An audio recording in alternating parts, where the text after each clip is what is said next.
Top 10 தேசம் சர்வதேசம் செய்திகளை பார்ப்பதற்கு முன்பாக ஒரு நேரலை.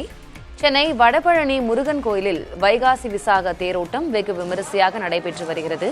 அதன் விவரங்களை செய்தியாளர் விக்னேஷ் முத்துவிடம் கேட்கலாம். விக்னேஷ் முத்து, வைகாசி விசாக நாளுக்கு என்ன சிறப்பு? இன்றைக்கு வடபழனி முருகன் கோயிலில் பக்தர்கள் எவ்வளவு பேர் குவிந்திருக்கிறாங்க?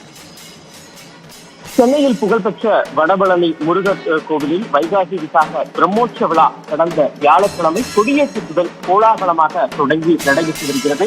இது விசாகத்தையொட்டி ஆண்டுதோறும் 10 நாட்கள் இந்த பிரம்மோற்சவ விழா என்பது வெகு விமர்சையாக நடைபெறும். ஒவ்வொரு நாளும் சுவாமி சிறப்பு அலங்கார அபிஷேகம் நடைபெற்று திருவீதி உலா நிகழ்வு என்பது நடைபெற்று வரும்.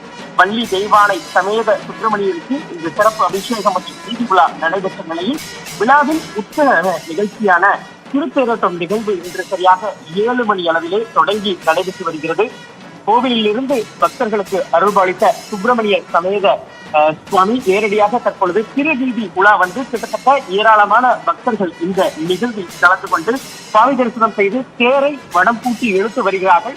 கந்தனுக்கு அரோகரா, வடபழனி ஆண்டவருக்கு அரோகரா என்ற கோஷங்கள் முழக்கத்தோடு உற்சாகமாக இந்த திருத்தேரோட்ட விழா என்பது தொடங்கி நடைபெற்று வருகிறது. இதையொட்டி வருகிற 30ஆம் தேதி காலை 7:35 மணிக்கு வள்ளி தெய்வானை சமேத சண்முகர் வீதி உலாவும், காலை 9 மணிக்கு தீர்த்தவாதி உற்சவம் தலசாவிலும் நடைபெறுகிறது. மாலை 7 மணிக்கு திருக்கல்யாண உற்சவகம், மயில் வாகனத்தின் புறப்பாடு, சுப்பிரமணியர் வீதி உலா தொடர்ச்சியாக நடைபெற்று அதன் பிறகு கொடியிறக்க நிகழ்வு என்பதே நடைபெறுகிறது. 10 நாட்களும் ஏராளமான பக்தர்கள், சென்னை மட்டுமல்ல அண்டை மாவட்டங்களில் இருந்து ஏராளமான பக்தர்கள் வந்து சுவாமி தரிசனம் செய்த நிலையில் இன்றைய தினம் இந்த திருத்தேரோட்ட விழாவில் கிட்டத்தட்ட ஏராளமான பக்தர்கள் தேரை வடம் பூட்டி இழுத்து வருகிறார்கள்.